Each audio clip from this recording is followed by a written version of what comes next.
These are dockets 2687896, 2687897, and 2687898. Mr. Kelly is present and is not represented by counsel at this time. The prosecuting officer, Nicholas R. Rivers, is also present. The state's attorney is not present. Have the parties an opportunity to discuss these matters? No, Your Honor, I'm all set.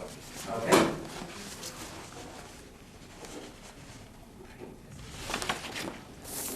Mr. Kelly, the state bears the burden of proof in these proceedings. As such, Officer Rivers will present the state's case first, and then you'll have an opportunity to present your case. Okay. Do you have any witnesses today other than yourself? Nope. Officer, do you have any witnesses today other than yourself? No, sir. Okay, would you both please stand and raise your right hand to be sworn in? Solemnly affirm the evidence you shall give relative to the cause now under consideration will be the whole truth and nothing but the truth under the pains and penalties of perjury. So help me God. Thank you. Officer, your case, please.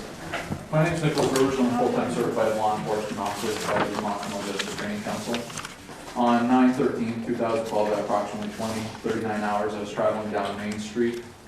I observed Mr. Kelly traveling up Main Street on a small motorcycle under 50 cc's, I assume. I turned around to talk to Mr. Kelly, where I observed him turn left onto 2nd Street. As I got onto 2nd Street, I saw Mr. Kelly getting off the motorcycle, running to his residence. I pulled up to his residence and asked him to stop. He continued running down the stairs with the motorcycle and into his residence, where he locked the door behind him. Proceeded to speak to Mr. Kelly through the hallway window, asked him about, just talking about the motorcycle and driving it on a public highway. Mr. Kelly denied his involvement in operation on Main Street. Based on that, he refused to come out and talk to me further. I ended up mailing him a ticket for no registration, no license, and no insurance. The vehicle that Mr. Kelly was operating Can you give me a pen? was a small gas-powered, Can you give me a pen, please? what do you call pocket rocket or motorcycle, Okay, please continue. which fits the definition under Title 23 of a motor vehicle, which requires him to have it registered. Mr. Kelly also does not possess a valid license in Vermont, which also is required of him, and he was not able to provide proof of insurance for the motor vehicle. How did you know that the vehicle wasn't registered and he didn't have a valid driver's license?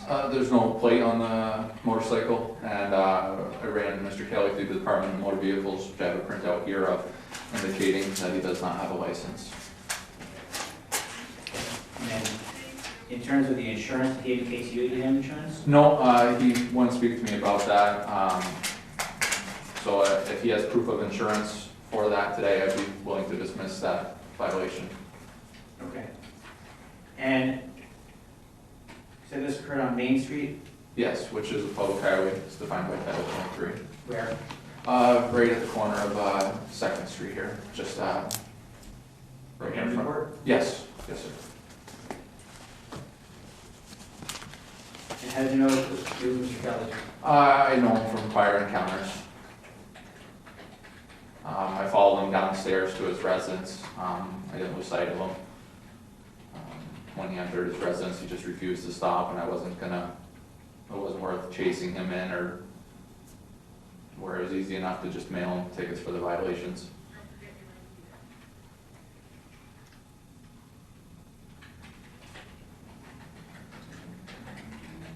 Anything else?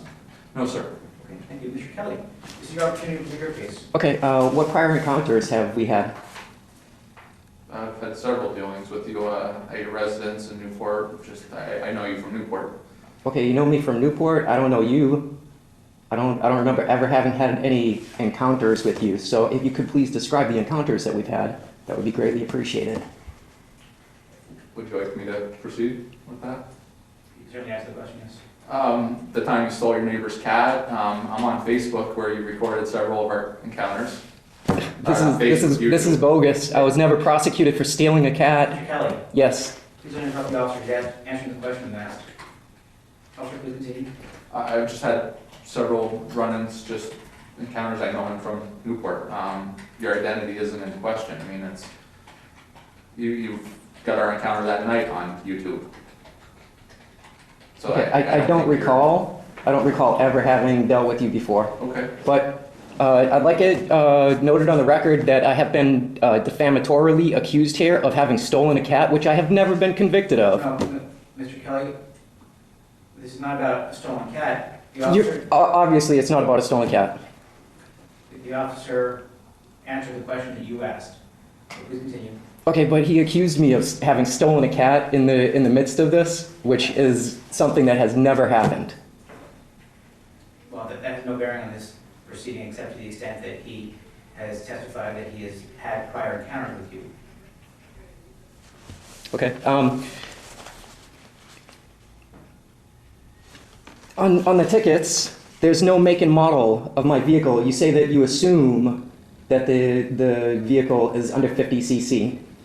This also presumes that the vehicle is a gas vehicle. So can you explain to me why it is that the make and model is not on the ticket? And if he is not able to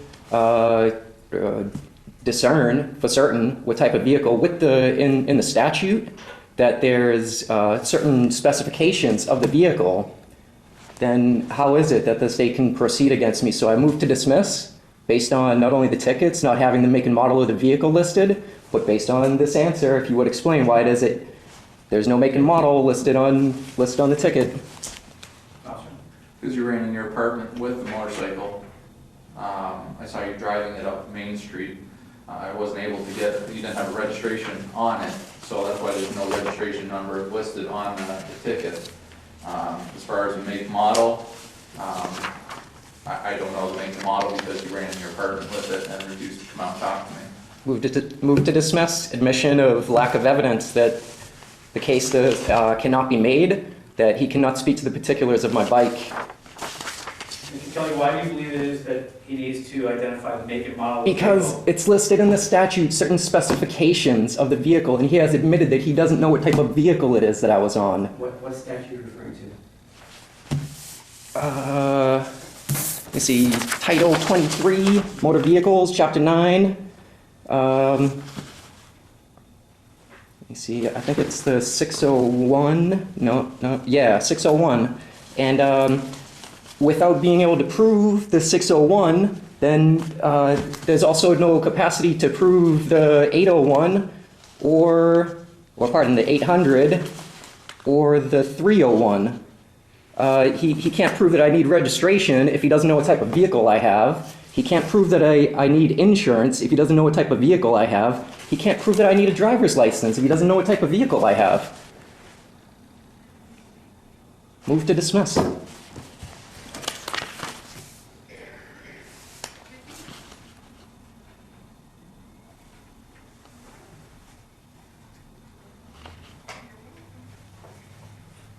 These statutes that you referenced, which form the basis of the charges in this case complaints, all refer simply to motor vehicle. Title 23, Section 4, subsection 21, defines a motor vehicle as follows. Motor vehicle shall include all vehicles propelled or drawn by power other than muscular power, except farm tractors, vehicles running only upon stationary rails and tracks, motorized highway building equipment, road-making appliances, snowmobiles or track vehicles, or electric personal assistive mobility devices. So the officer's testimony that it was a small motorcycle, which he believed to be under 50 cc's, whether it's under 50 cc's or not, still meets the definition of motor vehicle under Section 4. No, actually it does not. The law further defines motorcycle and motor-driven cycle. And there's even other vehicles which might look like a motorcycle, but are in fact not motorcycles or motor-driven cycles. So I would ask how long it is that you have served as judge in courts of Vermont.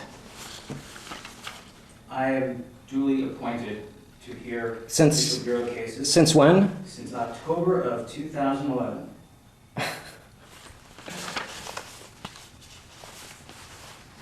Okay, so I can't believe that at a motor vehicle hearing that you even have to look up the definition of motor vehicles. Mr. Kelly, your to- motion is denied. Please continue.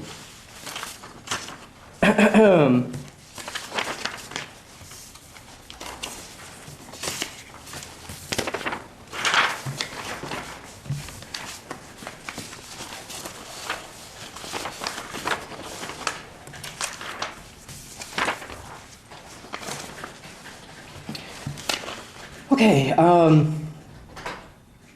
I'd like to know that this is a common law hearing. Is that correct? Vermont being a common law jurisdiction? Mr. Kelly, Yes. what evidence do you have? What evidence do I have of Vermont being a common law jurisdiction? Before I hear argument, I'd like to hear the evidence, and then each party will have an opportunity to present argument. Okay, no, what I need to know from the court is if this is a common law jurisdiction, am I before a common law court? This is a statutory court, a court created by the Vermont legislature. A court created by the Vermont legislature, which submitted to common law jurisdiction in the late 1700s and has proceeded as such. Is it admissible here that I provide case law? You're certainly entitled. Okay, so that makes this a common law court. Mr. Kelly, you're certainly free to present any evidence you'd like, any arguments you'd like. Please continue. Okay.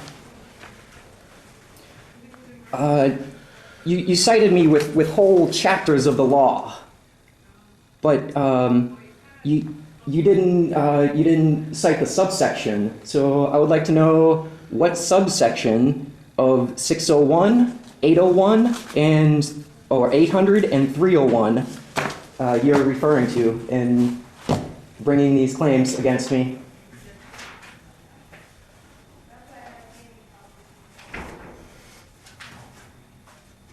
Is it possible that the court can provide me with the whole chapter of 601? No, that is available online, it's available in libraries. Well, it's not available here.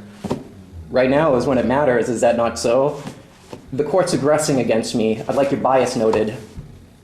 I will not notice any bias. Does this record?